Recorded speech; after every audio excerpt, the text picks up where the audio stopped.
Assalamualaikum warahmatullahi wabarakatuh. Saya Andi Silvia Fianti Musbatam Rahman dari kelas B angkatan 2018 dengan NIM 1831452010043. Baik, kali ini saya akan membawakan materi mengenai sediaan tetes mata. Sediaan tetes mata adalah sediaan steril berupa larutan atau suspensi yang digunakan dengan cara meneteskan obat ke selaput lendir mata di sekitar kelopak mata dan bola mata. Adapun syarat pada pembuatan tetes mata yaitu harus steril, harus jernih, kemudian tonisitasnya harus sebanding dengan NaCl 0,9%. Kemudian pH sediaan harus sesuai dengan pH air mata yaitu 7,4. Kemudian tidak iritan terhadap mata, bebas partikel asing, dan harus isotonik dan isohidris. Baik, adapun anatomi mata, di mana bola mata ini terdiri dari 3 lapisan. Yang pertama ada sklera. Sklera ini membentuk kandungan konjungtiva. Kemudian yang kedua ada koroida, dan yang ketiga ada retina. Selanjutnya ada segmen anterior pada mata. Segmen anterior pada mata ini terbagi menjadi 2. Yang pertama ada kamera anterior dan yang kedua ada kamera posterior. Adapun faktor yang mempengaruhi penetrasi obat dari sediaan obat, di mana faktor ini terbagi menjadi 2. Yang pertama ada faktor fisiologis dan yang kedua ada faktor fisika kimia, di mana faktor fisiologis ini meliputi kondisi kornea dan konjungtiva.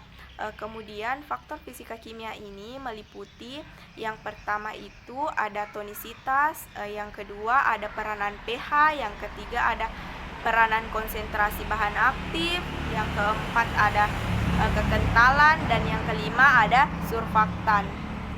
Kita ketahui bersama bahwa segala obat-obatan itu pasti memiliki efek samping. Begitupun dengan sediaan tetes mata ini. Sediaan tetes mata ini efek sampingnya berupa mata merah, penglihatan kabur, dan iritasi. Kadang muncul pertanyaan bahwa kenapa obat mata harus steril. Iya, kita ketahui sendiri bahwa definisi steril itu adalah ketidakadanya kehadiran mikroorganisme pada sediaan. Nah, pada sediaan mata tidak boleh adanya mikrobial yang terkontaminasi oleh sediaan karena dapat merusak mata. Maka dari itulah kenapa obat tetes mata harus steril. Adapun penggolongan sediaan tetes mata. Yang pertama itu obat tetes mata golongan antiseptik, di mana golongan antiseptik ini digunakan pada gangguan infeksi karena mikroba. Kemudian yang kedua ada obat golongan mata kortikosteroid, di mana pada golongan kortikosteroid ini digunakan pada gangguan mata merah, kemudian glaukoma steroid dan juga katarak steroid. Kemudian yang ketiga obat golongan midriatik atau pelebaran pupil mata, biasanya digunakan pada pemeriksaan mata. Kemudian ada obat golongan miotik, di mana memperkecil pupil mata atau konstriksi. Kemudian evaluasi sediaan, di mana meliputi sterilisasi, di mana sterilisasi ini sesuai dengan yang tertera pada Farmakope edisi 4. Kemudian kejernihan, di mana kita harus memastikan bahwa tidak adanya partikel asing yang terdapat dalam sediaan. Nah, untuk menentukan kejernihan ini dapat dilakukan dengan alat khusus. Kemudian ketiga ada volume, dan keempat ada kestabilan zat aktif. Diketahui bahwa setiap sediaan itu memiliki kekurangan dan kelebihan masing-masing. Maka dari itu, adapun kekurangan dan kelebihan dari sediaan tetes mata ini. Yang pertama, kelebihannya yaitu secara umum larutan berair lebih stabil daripada salep. Kemudian yang kedua, tidak mengganggu penglihatan saat digunakan. Adapun kekurangannya, waktu relatif singkat antara obat dan permukaan yang terabsorpsi. Kemudian bioavailabilitasnya diakui buruk saat digunakan secara topikal. Pada pembuatan formula sediaan tetes mata ada dua, di mana ada zat aktif dan zat tambahan. Zat aktif sebagian besar digunakan pelarut, larut air, dan bersifat basa lemah. Kemudian zat tambahannya meliputi ada pengawet, di mana pengawet ini harus bersifat fungistatik dan bakteriostatik.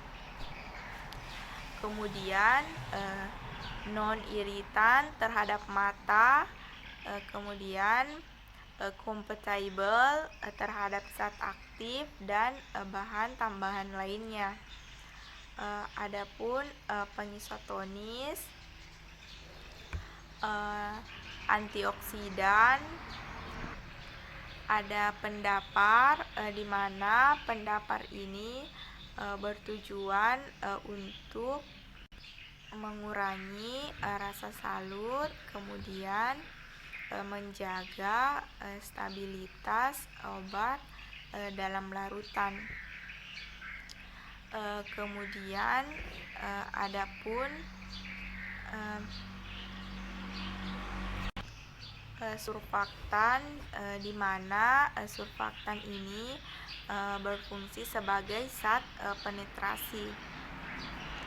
Namun dengan efek samping menaikkan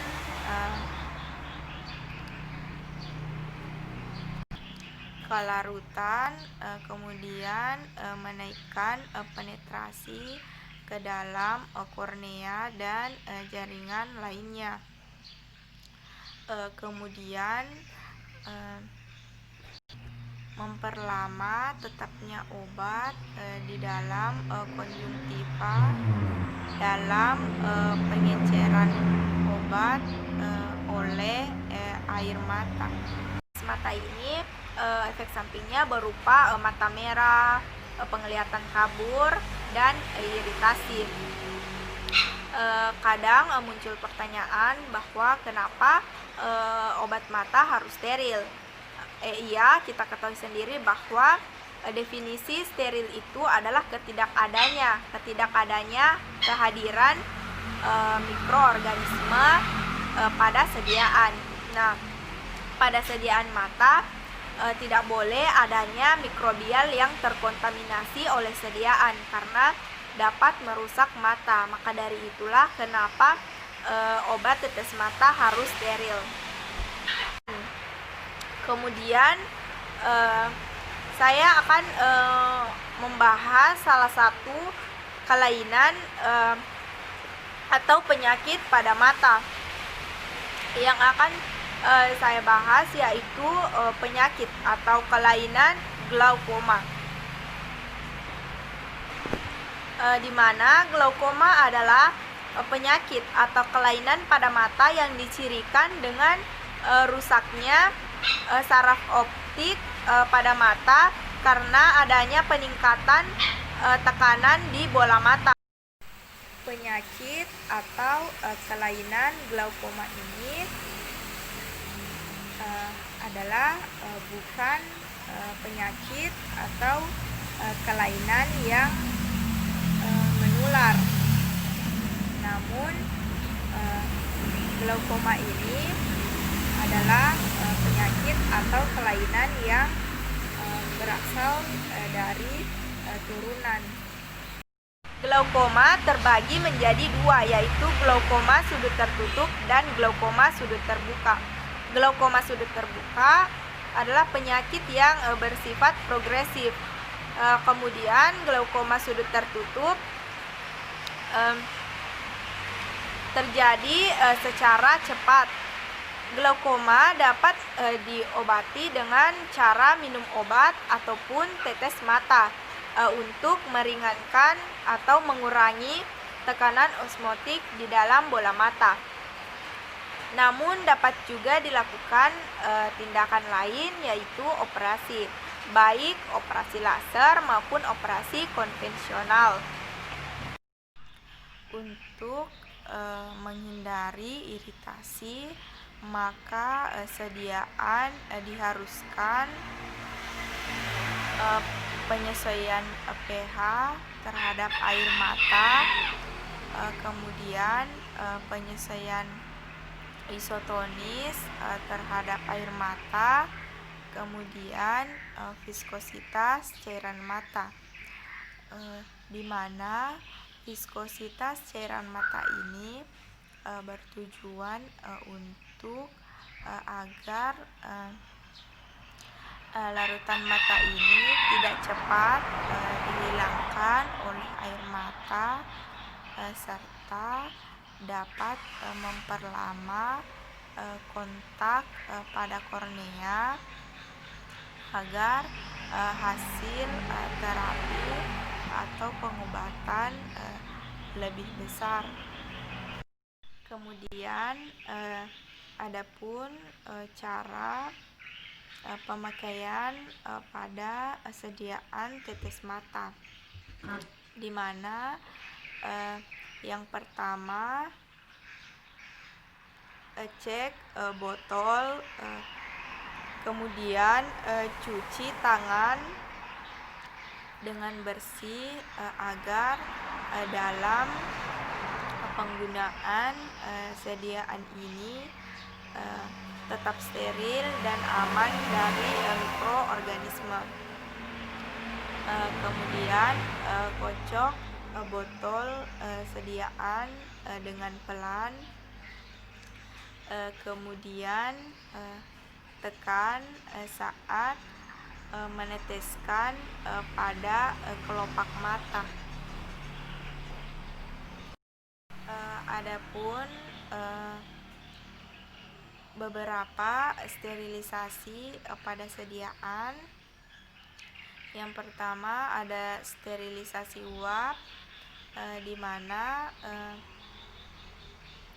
sterilisasi dengan uap jenuh di bawah tekanan menggunakan autoklaf dengan lama 15 menit pada suhu 121 derajat Celcius.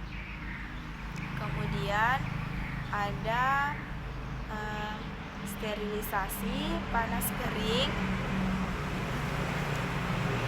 digunakan proses batch menggunakan oven. Kemudian ada sterilisasi gas, di mana dilakukannya sterilisasi gas saat bahan tidak dapat tahan pada suhu tinggi, pada sterilisasi uap atau sterilisasi panas kering. Kemudian ada sterilisasi radiasi ion, kemudian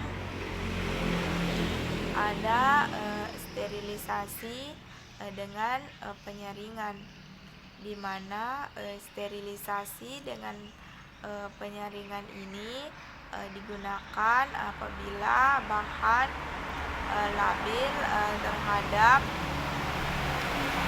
panas. Kemudian maka dari itulah digunakan penyaring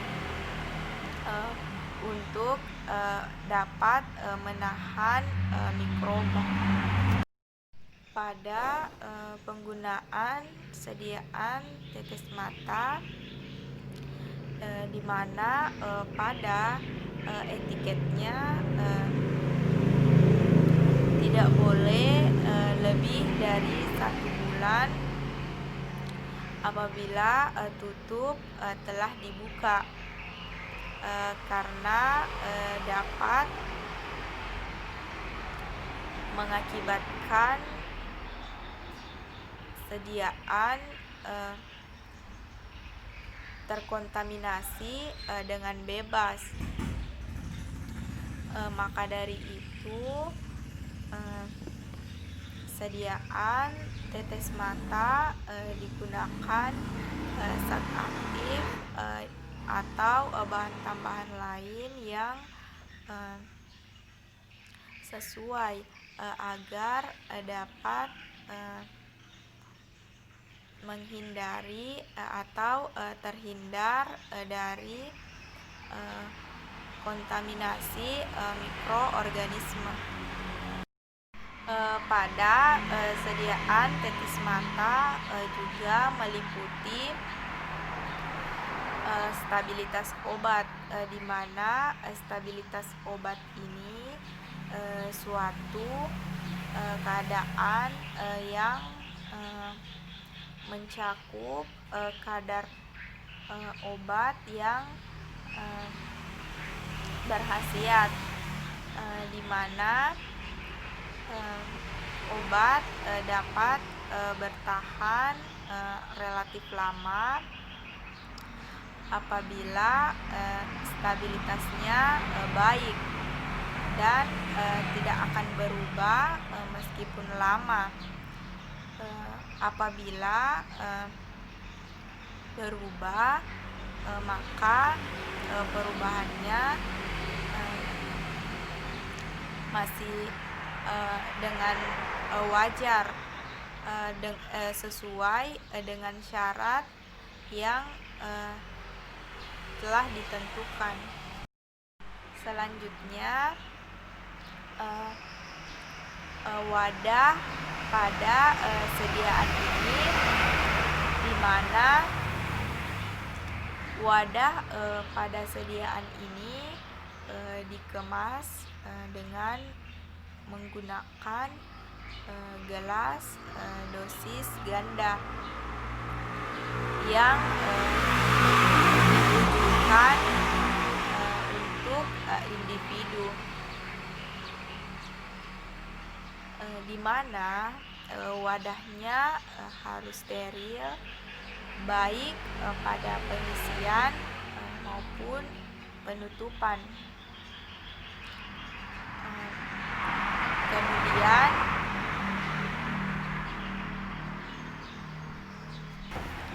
wadah kecil tidak lebih dari 15 mili. Wadah sediaan ini dibuat dengan unit kecil dikarenakan waktu pemakaian yang bisa dibilang singkat. Maka dari itulah digunakan unit kecil untuk menyesuaikan, dikarenakan apabila wadah besar, maka setelah dipakai dapat